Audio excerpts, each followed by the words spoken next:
What's going on, everybody? Welcome back to another video here on the channel, and today I'm just going to be reading off a story that was sent to me by a subscriber and kind of just talking about the whole situation. You guys know I used to do like that whole Optimus helps thing, and while I enjoy making those kinds of videos and kind of just like trying to help people understand shit a little bit better, I feel like when it comes to it being a legitimate series that I do pretty often, I don't really get enough emails, and then when I do, like other stuff pops up and just takes priority over that series. Like I try to make more of my regular content than I do these other things. So occasionally when I see these emails, I open up pretty much every email that goes into my inbox, but when I see these ones that I think would make a really good video, I'm just like, hey, mark that one down. So this one came a while back. This one came back in early to mid-March, and obviously we're in early to mid-April now. It's been nearly an entire month, so my apologies to the sender if you are watching this video, so let's just go ahead and jump into it. Hey Optimus, I'm sorry if this is the wrong email and you haven't done an episode in a while, but I could use some help.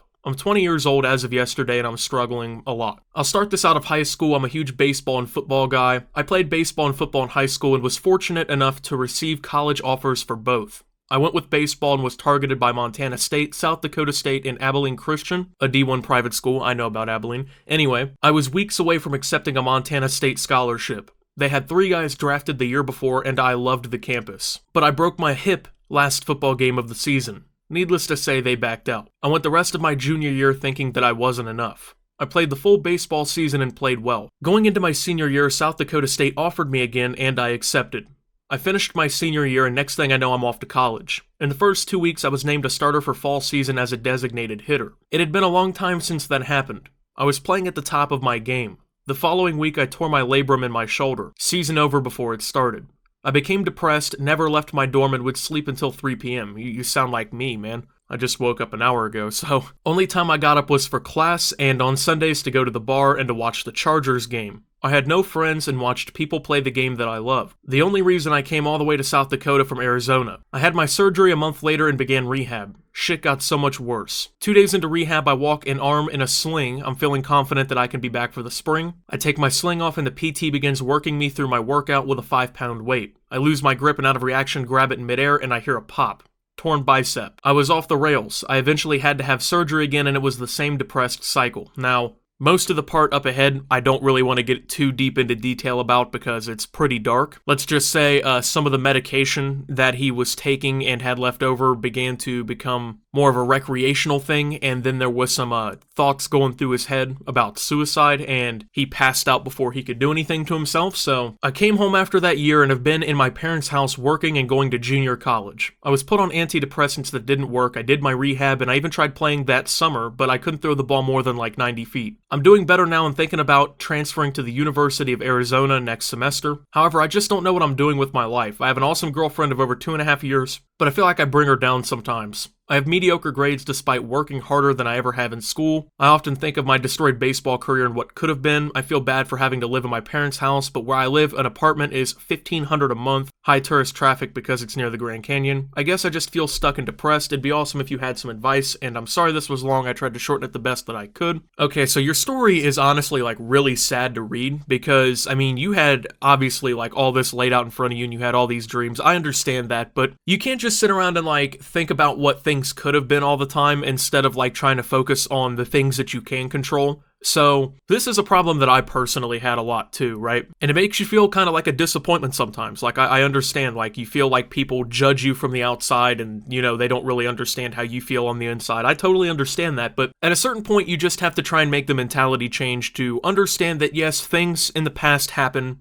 Pretty much everything happens for a reason. There's a cause and an effect to everything. And you can't sit there and just kind of, I guess, think about these things so constantly. Now, I know it's really hard not to, but I mean, you're 20 years old, so like, you have basically your entire life in front of you, you know what I mean? You have years upon years to just do pretty much anything that you want, as long as like you work really hard towards it and you like set a goal. Now, as far as playing baseball professionally or anything like that, maybe that is out of the picture, you know? Maybe that's one of the things that you just can't do. Now, like for me, I probably could never become an astronaut, even though that would be really cool, right? It's out of the picture, and I understand that. At a certain point, you gotta kind of just come to that realization in your head, and just appreciate the good times that you had while doing it. I mean, you loved baseball and you loved sports, right? I mean, you're not alone in feeling those kinds of things and like wondering what could have been. But I mean, you have so much shit going for you right now. Like you just said that like you're thinking of transferring to the University of Arizona next semester, right? I mean, it's not like you don't have other opportunities in life. Being able to go to college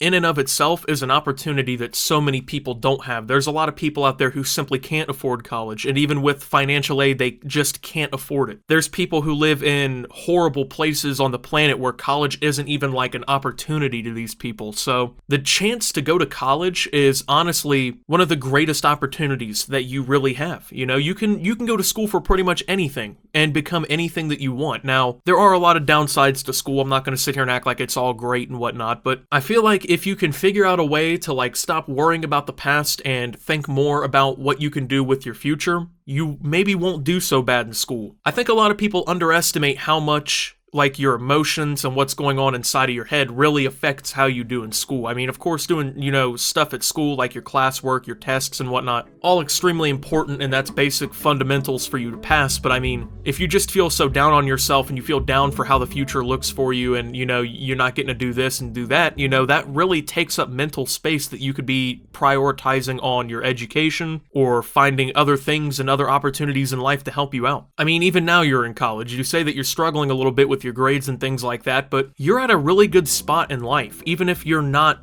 going to probably make the MLB because of your injuries. And I know it sounds a little harsh to say that, but I mean, you also have to think about your health. Even if you made it into the MLB, what about that would be great if you just got hurt again and you did more damage to your body? How would that be enjoyable? You got to think about things like that. There's other elements of things that have to be considered. And since you're past all of this dark stuff, at least from what you're telling me in this email, and you've made strides to, go back to school and things like that, you're at a really good spot, man. And whenever you kind of mentally conquer the things going on with you and you understand that you can't change the past, but you can change the future, things will definitely get even better for you. Now, as far as you like not having your own apartment or anything like that, most college students don't. You know what I'm saying? Most college students aren't paying for their own apartments or things like that, and if they are, they have to constantly rely on help from their parents with like food and other necessities because they simply can't afford it. I mean, the best thing you can be doing right now, honestly, is living at home with your parents and just focusing on school and focusing on bettering yourself every day. Because that opportunity doesn't stay around forever. At a certain point, your parents are just going to not want you to be living with them anymore. And 20 years old, I don't think is really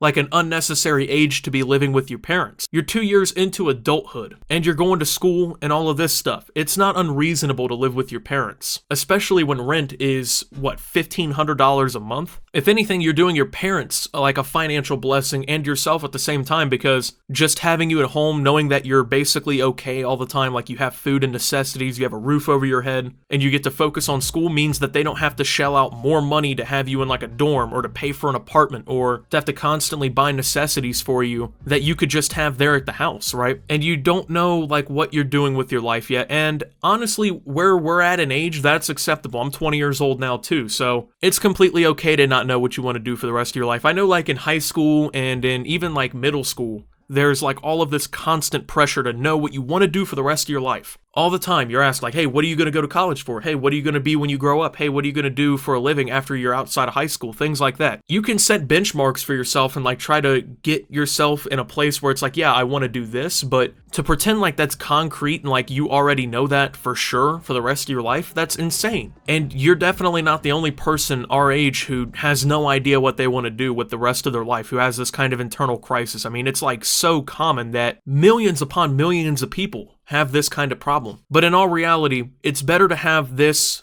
question for yourself now and to work your way through all of it than to have it happen when you're 45 and half of your life is pretty much already over and you have a family established and things like that. You have your girlfriend and you have your mom, dad, and all them, right? You would definitely rather have this now where you have your whole life ahead of you, and once you figure this problem out, you basically have the rest of your life to work towards these aspirations and to work yourself into a position that you want to be in, than to be 45 with 3 kids and not be able to financially afford virtually anything to set yourself towards these kinds of goals. So as long as you're not abusing things, and as long as you're taking your antidepressants, which you say don't work, and you're making better strides to help and improve your mental health, that's probably half of your battle right there. And I think a lot of it, even though like I'm not some psychologist or anything, but personally I think like a lot of it comes from the fact that you keep thinking about the past when you definitely have like a bright future ahead of you. You can't stress yourself out too much over all of this stuff. I mean, just don't take your opportunities for granted. I mean, you have the chance to go to a